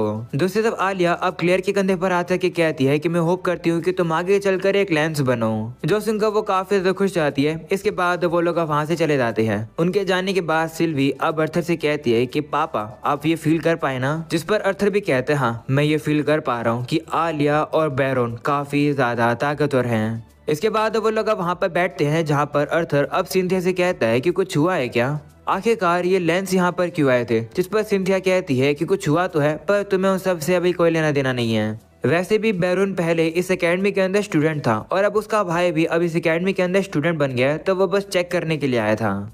मैं बस चाहती थी कि वो लोग यहाँ पर अच्छी खबर लेकर आए हैं, पर वो अच्छी खबर नहीं लेकर आए हैं। चलो इन सही बातों को छोड़ो, जरा मुझे बताओ कि क्या क्या हुआ है जो तुम बताने के लिए यहाँ आए हो। तो अर्थर अब उसे सारी बातें बता देता है कि मार्क्यूस के साथ साथ क्या क्या हुआ। जो सब सुनकर सिंथिया अब एक ऐसा चेहरा बनाने लगती है, जिसे देखकर अर्थर समझ जाता है कि सिंथिया को जरूर कुछ न कुछ पता है, पर वो बताना नहीं चाहती है। वहीं पर हम लोग अब देखते हैं कि सिंथिया अब उन लोगों से कहने लगती है कि क्लेयर ने कहा है कि मार्क्यूस एक पहला स्टूडेंट नहीं है जिसके साथ ऐसा हुआ है, और ये बात मेरी लिख के ले लो कि ये एक आखिरी केस नहीं होगा। मुझे लगता है कि और भी स्टूडेंट्स के साथ ऐसा होता रहेगा। जो सुनकर अर्थर अब कहता है कि क्या तुम्हें पता है कि मार्क्यूस के साथ आखिर हुआ क्या है। तो सिंथिया कहती है नहीं, ना ही डॉक्टर्स को पता है और ना ही आर्टिफिशियर्स को पता है कि आखिरकार हो क्या रहा है। हमने मेज गिल्ड से कुछ रिसर्चर मांगे तो हैं, जो कि जिडियोन के साथ मिलकर इस मैटर के बारे में थोड़ी सी रिसर्च करेंगे। होप करते हैं कि उन लोग को जल्दी से जल्दी पता चल जाए कि आखिर ये सब क्या हो रहा है। जिसके बाद सिंथिया अब क्लेयर से कहती है कि मैं चाहती हूँ कि डिसिप्लिनरी के सभी ऑफिस क्लासेस के बीच में पेट्रोलिंग करते रहें, और मैं कुछ और स्टाफ को भी भेज दूंगी जिससे कि रात में वो लोग तुम्हारी मदद कर सके पेट्रोलिंग करने में। तो क्लेयर भी कहती है ठीक है। वहीं सिंथिया अब अर्थर से कहती है कि वैसे ये काफी अच्छी बात है कि तुम भी अब वापस से काम पर आ गए हो, क्योंकि डिसिप्लिनरी कमेटी के ऑफिसर्स को तुम्हारी मदद की जरूरत पड़ेगी। इसके बाद अब क्लेयर और अर्थर वहां से चले जाते हैं। इसके बाद अब सिंथिया भी जैसे अपने रूम में आती है, ए भी अभी वहां पर आकर अब सिंथिया से कहता है कि क्या इन सभी स्टूडेंट्स को इन्वॉल्व करना सही रहेगा भी या नहीं। तो सिंथिया कहती है कि अगर बुरी सिचुएशन आ ही गई है तो सेक्रीफाइस करना जरूरी है। सिंथिया अब सोचने लगती है कि आखिरकार वो लोग अभी से ही अपने एक्शन लेना क्यों शुरू कर रहे हैं, ये तो काफी जल्दी है। सिंथिया यहाँ पर किन लोगों के बारे में बात कर रही है इसके बारे में हमें नहीं पता है, शायद हम लोग को आगे जाकर पता चले। अगले सीन में क्लेयर अब अर्थर से कहती है कि काफी रात हो गई है, जाओ जाकर सो जाओ, कल हम लोग मीटिंग में मिलेंगे सुबह सुबह। तो अर्थर भी कहते ठीक है। जिसके बाद अर्थर अब वहाँ से जा ही रहा था, पर तभी उसे बैरोन दिखाई देता है जो कि लूकस से बात कर रहा था, जो देखकर अर्थर भी अब वहीं पर ही छिप जाता है। वहीं पर अब वो देखता है कि बैरोन से अब लूकस डर रहा है, जो देखकर अर्थर सोचता है कि इसका मतलब कैस्पियन सही कह रहा था कि जब तक लूकस के साथ बैरोन है तब तक मैं लूकस का कुछ भी नहीं कर सकता हूँ। अर्थर ये सब कुछ सोच ही रहा था, पर तभी आलिया वहाँ पर आ जाती है जो कि अर्थर के ऊपर हमला करने वाली होती है। वहीं पर अर्थर भी अब अपनी डायमेंशन रिंग से वेपन निकाल तो लेता है, पर वो थोड़ा सा लेट हो जाता है। इतने में ही आलिया उसकी तलवार को अर्थर के गले पर रख देती है और कहती है कि तुम लेंस यानी कि बैरोन के खिलाफ थोड़ा सा जानलेवा क्यों दिख रहे हो। ऐसा बोलने के बाद वो रुक जाती है, जिसे देखकर अर्थर कहता है कि तुम्हें कोई गलत फहमी हो रही है। मैं बैरोन के खिलाफ बिल्कुल भी अपना गुस्सा नहीं दिखा रहा हूँ, मैं तो इनफैक्ट आज उससे पहली बार मिला हूँ। वहीं हम लोग अब देखते हैं कि आलिया सेंस कर पा रही होती है कि अर्थर के पास दो एलिमेंट्स हैं। वो अब अर्थर से कहती है कि भले ही तुम 2 एलिमेंट यूज कर सकते हो, फिर मैं तुम्हें बता दूं कि तुम बैरोन को टच भी नहीं कर सकते हो, वो तुमसे बहुत ज्यादा ताकतवर है। जोसुन का अर्थर पूछता है कि तो फिर वो कितना ताकतवर है, जिस पर आलिया कहती है इतना ज्यादा। जो देखकर अर्थर कहता है कि अगर ऐसे हाथों से इशारा करके बताओगे तो समझ थोड़ी आएगा। तो आलिया अब कहती है कि सभी लेंसेज के बीच में मैं सबसे कमजोर हूँ। जोसुन का अर्थर अब उसे सहारा देने लगता है और कहते हैं कोई बात नहीं कोई बात नहीं। आलिया अब कहने लगती है कि बैरोन सबसे ज्यादा ताकतवर एक लेंस है, पर मेरी परसेप्शन स्किल के सामने वो कुछ भी नहीं है। जोसुन का अर्थर कहता है कि ओ तो इसलिए ही तो तुम मुझे इतनी जल्दी सेंस कर पाई थी, जबकि मैं तक तुम्हें सेंस नहीं कर पाया था। इसके बाद अब आलिया देखती है कि बैरोन अब वहाँ से जाने वाला है। इसके बाद वो अर्थर से भी कहती है कि चलो तुमसे मिलकर अच्छा लगा, होप करते हैं कि हम लोग आगे भी मिले। जिस पर अर्थर कहता है कि हाँ वैसे शुक्रिया लेंस बैरोन के बारे में और अपने बारे में इतना कुछ बताने के लिए। ये सुनकर अब वो अर्थर के सर पर हाथ रख देती है और कहती है कि अगर मेरा छोटा भाई अभी भी होता यहाँ पर तो वो तुम्हारी ही उम्र का होता, तो कोई बात नहीं। ऐसा बोलने के बाद वो बैरोन के साथ वहाँ से चली जाती है। अगले सीन में हमें अब अगले दिन का सीन दिखाया जाता है, जहाँ पर अब पूरे स्कूल में ही बात फैल चुकी है मार्कस के बारे में कि उसके साथ क्या क्या हुआ और उसने क्या क्या किया। वहीं पर अब अर्थर भी अब मीटिंग करने के लिए डिसिप्लिनरी कमेटी के ऑफिस में आ जाता है और अब वो देखते हैं कि यहाँ पर तो काफी ज्यादा सन्नाटा होता है, जो देखकर वो पूछता है कि कुछ हुआ है क्या। तो क्लेयर उसे बताती है कि हाँ दरअसल कल रात मार्क्यूस मर गया। जोसन का अर्थर काफी ज्यादा डर जाता है और कहता है कि आखिरकार वो मरा कैसे। तो कर्टिस बताता है कि डॉक्टर और जो आर्टिफिशियल्स थे वो मार्क्यूस के माना लीकेज को रोक नहीं पाए। जोसन का अर्थर हैरान हो जाता है और कहता है कि बेहोश होने के बाद भी उसका माना लीक कैसे हो रहा था। तो क्लेयर कहती है कि इन सब का लेना देना उसी सिंबल से है जो कि मार्क्यूस की कमर पर था। जिस पर अर्थर कहता है कि क्या उस सिंबल के बारे में कुछ पता चल पाया है। तो कैथरीन कहती है हाँ, पर उन लोगों को काफी कम पता चला है और जो भी कुछ पता चला है उसके बारे में वो किसी को भी नहीं बता रहे हैं। मार्क्यूस के पेरेंट्स को भी मना किया गया है कुछ बताने से। वहीं पर अब थियोडोर काफी गुस्से में आ जाता है और कहता है कि अगर वो लोग हमसे इतनी इम्पोर्टेंट बात छुपा रहे हैं तो आखिरकार हमारा डिसिप्लिनरी कमेटी के मेंबर होने का मतलब ही क्या है। जिस पर क्लियर कहती है कि अब हम लोग उसका तो कुछ कर नहीं सकते हैं, लेकिन अब अर्थर यहाँ पर है तो हम लोग को अब यहाँ पर अपनी रीऑर्गेनाइजेशन करनी होगी। हमें अब अपने पेट्रोलिंग शेड्यूल को और भी ज्यादा मजबूत करना होगा जिससे कि ऐसे केस और फिर से ना हो पाए। अगले सीन में हम देखते हैं कैथलीन, फेरित और अर्थर अपनी क्लास की तरफ जा रहे थे, जहां हमें पता चलता है कि आज रात अर्थर को थियोडोर के साथ मिलकर पेट्रोलिंग करनी है। फेरित अब अर्थर से कहने लगता है कि क्या तुम थियोडोर के साथ अच्छे से पेट्रोलिंग कर पाओगे, क्योंकि तुम लोग की जो शुरुआत में मीटिंग हुई थी वो थोड़ी सी इतनी अच्छी भी नहीं थी। तो अर्थर कहता है कि अगर शेड्यूल वाइज देखा जाए तो सही है, क्योंकि मुझे सुबह सुबह अपर और लोअर डिवीजन की क्लासेस लेनी पड़ती है। मैं बस ये देखकर काफी सरप्राइज हूँ कि हमें काफी लेट तक पेट्रोलिंग करनी पड़ेगी। जिस पर फेरित भी कहता है हाँ, वैसे मैं ये देखकर काफी ज्यादा सरप्राइज हूँ कि हमें जो डैगर्स दिए गए हैं ये दरअसल कम्युनिकेशन डिवाइस है। जिस पर अर्थर भी कहता है हाँ, मुझे तो ये डैगर देखकर लगा था कि ये बस शो के लिए है, पर इसका यूज करके हम लोग कम्युनिकेशन कर सकते हैं। वहीं कैथलीन कहती है कि मैं तो बस ये देखकर काफी सरप्राइज हूँ कि काई ने कहा है कि वो रात में अकेले ही पेट्रोलिंग करेगा, और वो भी कैंपस के काफी ज्यादा एक बड़े एरिया के अंदर। जिस पर अर्थर कहता है कि थोड़ी बहुत शक की तो बात है, पर शायद से वो थियोडोर के साथ पेट्रोलिंग करके बोर हो गया होगा। अर्थर अब केथरीन से कहता है कि वैसे मेरे लिए ये काफी शर्म की बात है कि मुझे तुम्हारे साथ पेट्रोलिंग करने का मौका नहीं मिल रहा। ये सब कर्टिस की वजह से हुआ। आखिरकार वो तुम्हारे और मेरे एक साथ जाकर पेट्रोलिंग करने के अगेंस्ट क्यों है? तो केथरीन कहती है कि मैंने बस कर्टिस को ये बताया था कि मैं तुम्हारी दोस्त बन चुकी हूँ और हम एक दूसरे को टच भी कर चुके हैं। जो सुनकर फेरित और अर्थर समझ जाते हैं कि आखिर कर्टिस ने ऐसा क्यों किया है। वो बस नहीं चाहता है कि उसकी बहन और अर्थर थोड़ा सा क्लोज हो। समझ रहे हो तुम लोग? अगले सीन में अर्थर अब अपनी क्लास को पढ़ाने के लिए आ जाता है, जहाँ पर फेरित और केथरीन भी जाकर क्लास के अंदर बैठ जाते हैं। जिसके बाद अर्थर अब सभी से कहता है कि मैंने तुम सभी लोगों से कल एक क्वेश्चन पूछा था, क्या उसका जवाब तुम लोग ढूंढ कर आए हो? मैं तुम्हें फिर से वो क्वेश्चन याद दिला देता हूँ। मेरा क्वेश्चन ये था कि एक मेज के माना के कोर का जो कलर होता है, क्या वो एक एक्यूरेट तरीका होता है किसी भी मेज के लेवल को मेजर करने का? वहीं पर अब किसी को भी जवाब आता ही नहीं है। तभी फेरित खड़ा होता है और कहता है कि मुझे पता है। जिसे देखकर सभी स्टूडेंट्स कहने लगते हैं कि फेरित को तो आंसर पता ही होगा, क्योंकि वो डिसिप्लिनरी कमेटी का एक मेंबर है, बिल्कुल अर्थर की तरह। तो अर्थर ने ही फेरित का जवाब बता दिया होगा। एक बार हम लोग भी अब सुन लेते हैं कि आखिर फेरित का आंसर क्या होता है। फेरित अब कहता है कि मेरे हिसाब से माना कोर एक सबसे एक्सीलेंट तरीका होता है एक मेज की पावर लेवल को मेजर करने का, वो भी एक्यूरेट तरीके से, क्योंकि इससे हम लोग ये भी देख पाते हैं कि एक मेज ने अपने कोर को रिफाइन करने में, यानी कि उसकी ट्रेनिंग करने में कितना समय लगाया है। फेरित ये सभी जवाब दे रहा था, पर तभी अर्थर कहता है कि गलत जवाब है, जो सुनकर बाकी के स्टूडेंट्स भी हैरान हो जाती हैं, क्योंकि उन्हें लग रहा था कि अर्थर ने फेरित को सही जवाब दे दिया होगा। जिसके बाद अर्थर अब सभी लोगों को कहता है कि शांत हो जाओ, अब मैं तुम लोग को अच्छा एक सही आंसर देता हूँ। वो अब सभी लोग को बताता है कि एक कलर से नहीं देखा जा सकता है कि एक मेज का असली लेवल क्या होता है, क्योंकि एक कलर से हम लोग किसी बंदे के reaction speed, battle sense, IQ, knowledge, हम लोग ये परख नहीं सकते हैं। हम लोग को इसके बारे में पता ही नहीं चलेगा कलर देखकर। ये तो बिल्कुल ऐसे ही हो जाएगा कि हम लोग एक वॉरियर की मसल के साइज को देखकर उसकी कॉम्बैट एबिलिटी को जज कर रहे हैं। उसकी मसल को देखकर हम लोग ये तो कह सकते हैं कि वो अच्छा लड़ता होगा, पर हम लोग ये बात श्योर होकर नहीं कह सकते हैं कि जिस बंदे के पास कम मसल है वो एक अच्छा फाइटर नहीं है। जो सुनकर एक स्टूडेंट कहता है कि तो फिर क्या तरीका है जिससे कि हम लोग अपने अपोनेंट की मैजिकल एबिलिटी को देख सके और जज कर सके कि वो ताकतवर है या फिर नहीं? तो अर्थर कहता है कि सबसे बेस्ट तरीका ये है कि किसी को जज ही मत करो। तुम लोग लड़ते समय बस ये अज्यूम करो कि जो तुम्हारा अपोनेंट है वो तुमसे ताकतवर है। ये सुनकर कुछ बच्चे अब अर्थर का मजाक उड़ाने लगते हैं और वो कहते हैं कि आखिर ये क्या ही बात कर रहा है। तो अर्थर अब उन लोगों से कहता है कि चलो एक बार सोच कर देखो, तुम लोग को सेंस करने के बाद पता चलता है कि तुम्हारा अपोनेंट तुमसे ज्यादा कमजोर है, तो क्या फिर भी तुम उस अपोनेंट पर रहम दिखाओगे या फिर तुम लोग बस उसे चिढ़ाओगे ये कहकर कि मैं तुमसे ज्यादा ताकतवर हूँ? तो ऐसी सिचुएशन में जहाँ पर तुम लड़ रहे हो और जब तुम्हें पता है कि तुम्हारा अपोनेंट तुमसे कमजोर है, बस ये अज्यूम करो कि तुम उससे कमजोर हो। ऐसा करने से तुम अपने अपोनेंट के अगेंस्ट अपने गार्ड डाउन नहीं करोगे। चलो अब ये टॉपिक तो यही खत्म होता है। हम लोग चलो अब वही एक्सरसाइज करते हैं जो कि हम लोगों ने कल करी थी। मैं होप करता हूँ कि सभी लोगों ने प्रैक्टिस कर ली होगी। अगले सीन में अर्थर अब अपनी इसी क्लास को लेने के बाद अब वहाँ से काफी लेट होकर अपनी दूसरी क्लास करने के लिए जा रहा होता है, पर अपनी अगली क्लास में जाने के लिए अर्थर काफी लेट हो चुका है, क्योंकि दरअसल वो गलती से सो गया था। जैसे तैसे करके अर्थर अब क्लास में पहुंचता है और अब ग्लोरी से कहता है कि माफ करना, मैं लेट हो गया, मैं जल्दी से यूनिफॉर्म पहनता हूँ।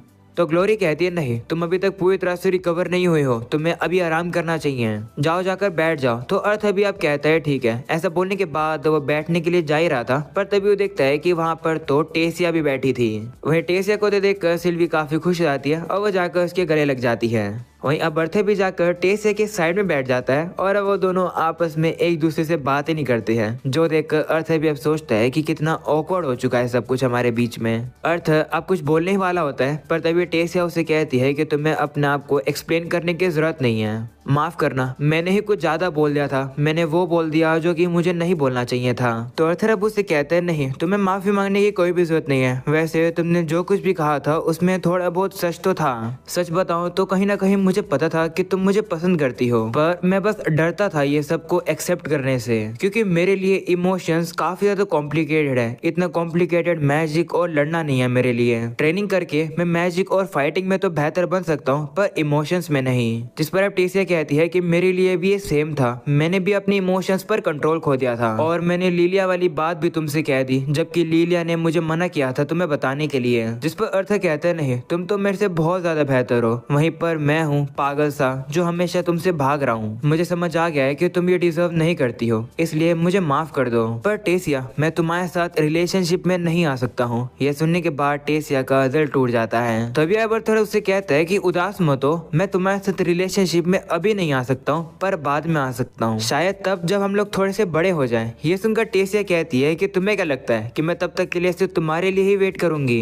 ये सुनकर आर्थर की फट जाती है। वो कहती है कि माफ करना, ये तो मैंने सोचा ही नहीं था, क्योंकि तुम काफी पॉपुलर हो तो शायद तुम किसी और लड़के को ढूंढ लो तब तक के लिए जब तक मैं रेडी हूँ। वही टेसिया अब हंसने लगती है और कहती है कि मैं तो बस मजाक कर रही थी।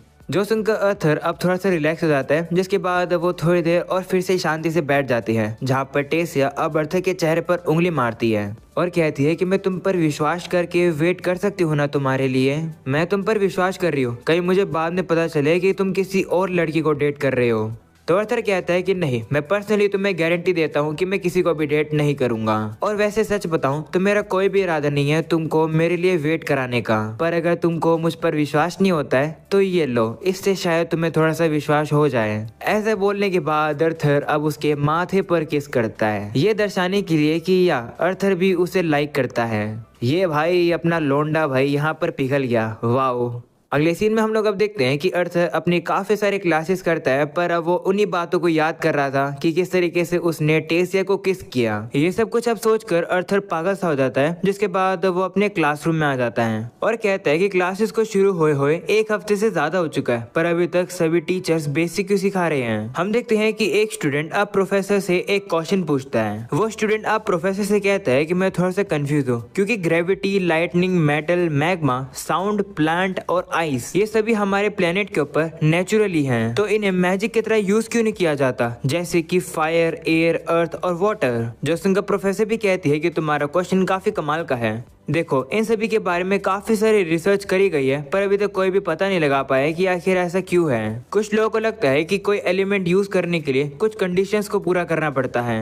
वहीं आर्थर भी अब देखने लगता है कि क्लास में इतनी कुछ खास बात तो हो नहीं रही है, इसलिए वो अब सोचने लगता है कि टेसिया अब कैसा फील कर रही होगी, क्योंकि मैंने उसे किस जो किया। दूसरी तरफ हम लोग अब टेसिया को ही देखते हैं, जो कि अब काफी ज्यादा शर्मा रही होती है ये सोचकर कि आर्थर ने उसे किस किया। वो कहने लगती है कि आर्थर ने मुझे माथे पर किस किया, पर किस तो एक किस होती है। वो और भी ज्यादा शर्माने लगती है और ये भी सोचने लगती है कि अगर हम दोनों के बच्चे हुए तो वो कैसे दिखेंगे। फिर अब वो सोचने लगती है कि अगर आर्थर और मुझे बच्चों को जन्म देना है तो हमें वो सब करना पड़ेगा। ऐसा बोलने के बाद अब वो और भी ज्यादा शर्मा जाती है। अगले सीन में हम लोग कुछ अब स्टूडेंट्स को देखते हैं, जो कि रात में आप दीवार पर पेंटिंग कर देते हैं और ये लिखते हैं कि एल्फ और ड्वार्फ इस स्कूल से निकल जाओ। तभी वहाँ पर आर्थर भी आ जाता है और कहता है कि देखकर लगता है कि तुम लोग काफी मजे कर रहे हो, क्या मैं भी तुम लोग को ज्वाइन कर लूं। जो देखकर अब एक लड़का तो डर जाता है और अब वो वहाँ से भाग जाता है। पर अब वहाँ पर वो जो लड़की थी वो तो आर्थर के ऊपर हमला करने लगती है, पर आर्थर काफी इजीली से उसके अटैक को डॉज कर देता है, जिस वजह से वो लड़की भी नीचे गिर जाती है और उसी को ही चोट लग जाती है। वो लड़की अब आर्थर से कहने लगती है कि आखिरकार तुम्हारी हिम्मत कैसे हुई, तुम एक लड़की के ऊपर हमला करोगे। जिस पर आर्थर भी कहता है कि ये लड़की, मैं इक्वालिटी में विश्वास करता हूँ, अब या तो चुपचाप से मेरे साथ एडमिनिस्ट्रेशन ऑफिस में चलो या फिर मुझे जबरदस्ती तुम्हें लेकर चलना पड़ेगा। हम लोग अब देखते हैं कि थियोडोर भी वहाँ पर आ जाता है और उसने उसी लड़के को पकड़ लिया है जो कि भाग गया था। वह आर्थर को बताता है कि इस लड़की की कमर के ऊपर तो कोई भी सिंबल नहीं है, क्या उस लड़की के ऊपर है। वहीं आर्थर सिल्वी का यूज करके उस लड़की के ऊपर भी सिंबल को चेक कर लेता है और कहता है कि नहीं, इसके ऊपर भी नहीं है। जिस पर अब थियोडोर अब कहने लगता है कि इन दोनों को मैं अब एडमिनिस्ट्रेशन ऑफिस में लेकर जाता हूँ, क्या तुम अकेले चीजों को संभाल लोगे। जिस पर आर्थर भी कहता है हाँ। ऐसा बोलने के बाद अब थियोडोर वहाँ से चला जाता है। अगले सीन में हम लोग अब आर्थर को देखते हैं, जो कि काय के अब पेट्रोलिंग एरिया के पास पहुंच जाता है। पर तभी अचानक से अब उन लोगों को एक अजीब सा माना सेंस होता है, जिसकी वजह से अब वो लोग कोने में जाकर छिप जाते हैं। वो लोग अब देखते हैं कि वहाँ पर से एक बंदा भाग रहा था, उसने अपना चेहरा छिपा रखा था। पर आर्थर अब छिपके से ये देख लेता है कि उस बंदे की कमर पर वही सिंबल था जो कि मार्क्यूस पर था। जो देखकर आर्थर अब एक बिल्डिंग पर चढ़ जाता है और अब वो उस बंदे के ऊपर से ही नजर रखने लगता है। सिल्वी अब आर्थर से कहने लगती है कि हम लोग को इसे अभी के अभी पकड़ लेना चाहिए। जिस पर आर्थर कहता है कि नहीं, अभी रुको, अगर हम लोग इसके काफी क्लोज जाएंगे तो ये हम लोग को सेंस कर लेगा। एक काम करते हैं, अभी के लिए हम लोग इसका पीछा करते हैं, क्या पता ये हमें बाकी सभी इसी के जैसे साथियों के पास ले चले। अर्थर अब उस बंदे को देख ही रहा था, तभी अचानक से वहाँ पर काय आ जाता है जो कि अर्थर का नाम पुकारने लगता है। तो अर्थर का भी अब ध्यान भटक जाता है। वो पीछे मुड़कर अब काय को शांत कराने की कोशिश करता है, पर अब जैसे अर्थर अब वापिस से नीचे देखता है, वो देखता है कि वो जो बंदा था जिसकी कमर पर सिंबल था वो तो अब वहाँ से गायब हो चुका है। वहीं पर अब काय भी अर्थर से कहने लगता है कि आखिरकार तुम मेरे पेट्रोलिंग एरिया के अंदर क्या कर रहे हो। तो अर्थर कहता है कि मुझे एक ऐसा बंदा मिला था जिसकी कमर पर सिंबल था और लगता है कि वो मार्कस के साथ इन्वॉल्व था, इसलिए ही मैं उसका पीछा कर रहा था। अगर तुमने मुझे टोका नहीं होता तो मैं उस बंदे का पीछा करके उसके बाकी साथियों के बारे में भी पता लगा लेता। जिस पर काय कहता है कि माफ कर दो, लेकिन चाहे कुछ भी हो तुम्हें सबसे पहले मुझे नोटिफाई करना चाहिए था, क्योंकि ये मेरा पेट्रोलिंग एरिया है। वैसे दियोडोर कहाँ पर है, वो तुम्हारा पार्टनर था ना। तो अर्थर कहता है हाँ, कुछ स्टूडेंट्स क्राइम कर रहे थे तो दियोडोर उन लोग को एडमिन ऑफिस में लेकर गया है। जो सुनकर काय कहता है कि इसका मतलब तुम्हारे एरिया के अंदर कोई भी पेट्रोलिंग नहीं कर रहा है। तभी अचानक से वो देखते हैं कि उन लोग के डैगर अब ग्लो करने लगते हैं। जो देखकर वो समझ जाते हैं कि इस डैगर को दियोडोर ने एक्टिवेट किया है, यानी कि वो खतरे में है। जो देखकर काय अब अर्थर से कहता है कि क्योंकि ये मेरा एरिया है तुम जाओ यहाँ से। जिस बंदे का तुम पीछा कर रहे थे उसे मैं ढूंढ लूंगा, तुम जाकर अपने पार्टनर की मदद करो। तो अर्थर भी कहते हैं ठीक है, और अब दियोडोर के पास जाने लगता है। अर्थर के वहां से जाने के बाद हम लोग अब काय को देखते हैं जो कि काफी फ्रस्ट्रेटेड सा लग रहा था। गाइस यार, मुझे तो इसका इस तरीके से चेहरा देखकर थोड़ा बहुत शक हो रहा है। तुम लोग को क्या लगता है मुझे कमेंट सेक्शन में जरूर बताना। अगले सीन में अर्थर अब भागता भागता दियोडोर के पास पहुंच जाता है, जहां पर वो देखता है कि ऑलरेडी वहां पर कर्टिस और डोराड्रिया खड़े थे। वो अब उनसे पूछता है कि आखिर क्या हुआ। तो वो लोग उसे बताते हैं कि किसी ने दियोडोर के सर के पीछे काफी जोर से मारा, जिसकी वजह से वो बेहोश तक हो गया। दियोडोर अब कहने लगता है कि अगर कोई नॉर्मल इंसान ऐसा करता तो मैं बिल्कुल बेहोश नहीं होता, पर अगर ऐसा हमला लगाया तो इसका मतलब किसी पावरफुल ऑगमेंटर ने ही मेरे सर के पीछे हमला किया है। वही कर्टिस बताता है कि दियोडोर उन स्टूडेंट्स को एडमिन ऑफिस में लेकर जा रहा था, तभी दियोडोर के ऊपर हमला हो गया। और जब तक हम लोग वहाँ पर पहुंचे वो दो स्टूडेंट्स भी भाग गए थे, पर क्योंकि वो दोनों स्टूडेंट्स हैं तो हम लोग उन लोग को काफी जल्दी ढूंढ लेंगे। जो सुनकर अर्थर कहता है कि तुम लोग को क्या लगता है कि उन्हीं दोनों स्टूडेंट्स का कोई तीसरा साथी होगा जिसने दियोडोर के ऊपर हमला किया होगा। तो दियोडोर कहते हैं नहीं, कोई भी नॉर्मल स्टूडेंट मुझे बेहोश नहीं कर सकता है। हमला करने वाला या तो कोई बड़ा होगा या फिर मार्कस के ही तरह कोई होगा। वहीं कर्टिस अब उसे कहने लगता है कि क्या तुम हमला करने वाले का चेहरा देख पाए, जिस पर वो कहते हैं नहीं। वहीं पर अब अर्थर को काय पर थोड़ा बहुत शक होने लगता है। वो अब सिल्वी से कहता है कि जब काय हमारे पास आया था तो उसके हाथ पर चोट लगी हुई थी, है ना। जिस पर सिल्वी कहती है कि हाँ शायद से।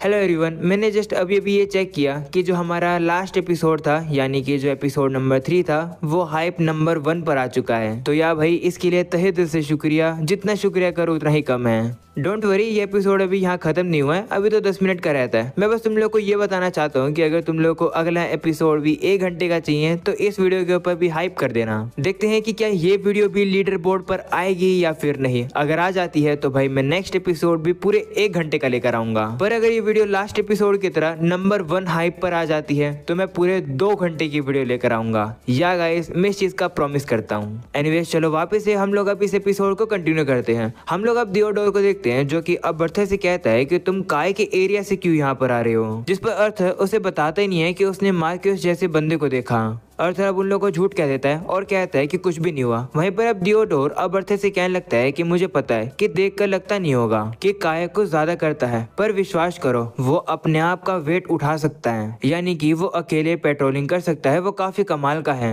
अगले सीन में हम लोग को अब अगले दिन का सीन दिखाया जाता है, जहाँ पर अर्थर अपनी आर्टिफैक्ट वाली क्लास में होता है। अर्थर अब अपने मन में कहने लगता है कि अंत में हम लोग उस बंदे को ढूंढ ही नहीं पाए जिसने दियोडोर के ऊपर अटैक किया था, और काय भी उस बंदे को नहीं ढूंढ पाया जो कि मार्कस की तरह था।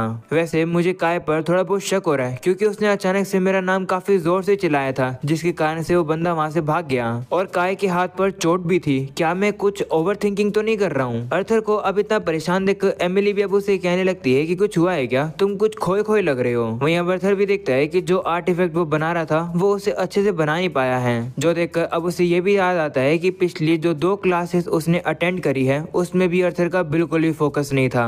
जो याद करके अर्थर कहता है कि मुझे पुरानी बातों पर भूल जाना चाहिए और अब आगे के लिए फोकस करना चाहिए। तभी अब अचानक से एमिली अब अर्थर को लाइट प्रोड्यूसिंग आर्टिफैक्ट दे देती है, जिससे कि अर्थर अपना प्रोजेक्ट कंप्लीट कर सके। अर्थर ये देखकर काफी ज्यादा खुश हो जाता है कि उसे बस इस आर्टिफैक्ट को सबमिट करना है। उसे बिल्कुल भी मेहनत नहीं करनी पड़ेगी आर्टिफैक्ट को बनाने के लिए। वो अब काफी खुश होकर एमिली का इस चीज के लिए शुक्रिया करता है। अगले सीन में हम लोग अब देखते हैं कि ग्लोरी अपनी क्लास ले रही होती है जहाँ पर वो सभी स्टूडेंट्स को अब लड़ना सिखा रही होती है। इस चीज को अब अर्थर भी दूर बैठकर देख रहा था। वो देखता है कि यहाँ पर लूकस नहीं है, जिसे देखकर अब वो कहता है कि मार्कस के साथ लूकस इन्वॉल्व था, पर फिर भी लूकस को सिर्फ कुछ ही दिन के लिए ही सस्पेंड किया गया है। तभी अर्थर भी अब देखता है कि वहाँ पर ग्लोरी अब काफी परेशान होकर वहाँ पर आकर बैठ जाती है, जिस पर अर्थर उसे देखकर कहता है कि कुछ हुआ क्या। जिस पर अब ग्लोरी कहती है कि काउंसिल ने सभी डंजन्स को बंद कर दिया है क्योंकि वहाँ पर सभी लेंस मिलकर इन्वेस्टिगेशन कर रहे हैं। अब मैं अपने स्टूडेंट्स को कहाँ लेकर जाऊंगी ट्रेनिंग करवाने के लिए। जिस पर अर्थर कहता है कि क्या इसका मतलब इस सेमेस्टर कोई भी ट्रिप नहीं होगी डंजन के लिए। इस पर ग्लोरी कहती है कि नहीं, डंजन की ट्रिप तो होगी, पर इस बार हम लोग जिस डंजन में जाएंगे वो थोड़ा लो लेवल का होगा। नहीं तो यूजुअली मैं अपने स्टूडेंट्स को हाई लेवल वाले डंजन में लेकर जाती हूँ। वैसे तुम्हारे लिए तो मुश्किल वाला डंजन भी काफी आसान है ना अर्थर। जिस पर अर्थर भी कहता है हाँ। अगले सीन में हम लोग अब देखते हैं कि अर्थर आकर अब टेसा की भी ट्रेनिंग को कंप्लीट कराता है, जिसके कारण से अब वो काफी थक जाते हैं और अब आज के लिए वो ब्रेक लेते हैं। काफी थकने के बाद अर्थर अब टेसा से कहता है कि क्या तुम फाउंटेन के पास चलकर थोड़ी सी कूल डाउन होना चाहोगी। जिस पर वो भी कहती है हाँ। ऐसा बोलने के बाद वो दोनों ही पानी के अंदर अपने पैरों को डाल लेते हैं और अब क्योंकि दोनों ही काफी ज्यादा शांत हो जाते हैं, अर्थर अब सोचता है कि क्यों ना अब टेसा से बात करी जाए। अर्थर अब उससे पूछता है कि तुम हाल फिलहाल में कैसे फील कर रही हो, कहीं तुम्हारे अंदर ऐसे सिम्टम्स तो नहीं देखने को मिल रहे ना तुम्हें कि तुम्हारा बीस्ट विल तुम्हें रिजेक्ट कर रहा है। जिस पर वो कहती है नहीं, उस मॉक बैटल के बाद से अब तक तो कुछ भी नहीं हुआ। जो सुनकर अर्थर कहता है कि तो फिर अच्छी बात है, लेकिन अगर फिर भी कुछ होता है तो मुझे या फिर डायरेक्टर सिंथिया को बता देना, क्योंकि तुम्हारे दादाजी तो हाल फिलहाल है नहीं यहाँ पर कुछ हफ्ते, तो हम इन लोगों को संभालना पड़ेगा। जिस पर टेसिया कहती है ठीक है, मैं तुम लोग को बता दूंगी, मेरी चिंता मत करो। वहीं अब अर्थर उसे कहने लगता है कि क्योंकि चलो हम लोग एक बार रिज्यूम कर लेते हैं कि अभी तक कुछ बुरा हुआ नहीं है, तो इसका ये मतलब है कि कुछ हफ्तों में तुम अपने बीस्ट विल को काफी जल्द कंट्रोल कर लोगी, और अगर हम लोग लकी हुए तो तुम्हारा कोर्स शायद से हाई लेवल का हो सकता है।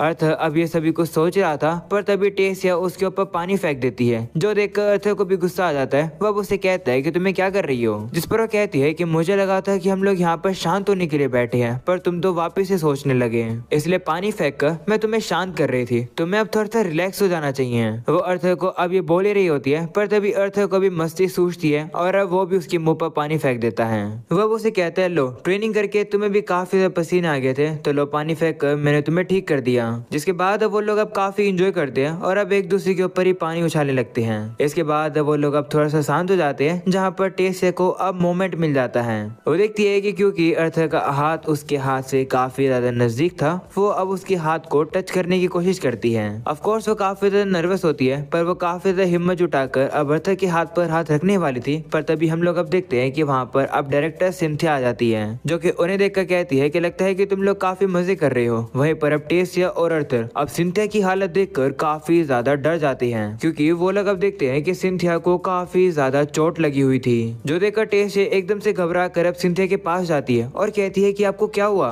तो टेसिया कहती है कि चिंता मत करो, मुझे बस थोड़ी सी ट्रेनिंग करनी थी, तो मैं बस मेजिस के गिल्ड में गई थी और वहाँ पर मैं लड़ाई कर रही थी बस। जिस पर अर्थर कहता है कि मुझे तो लगा था कि तुम काउंसिल के साथ मीटिंग करने के लिए गई थी।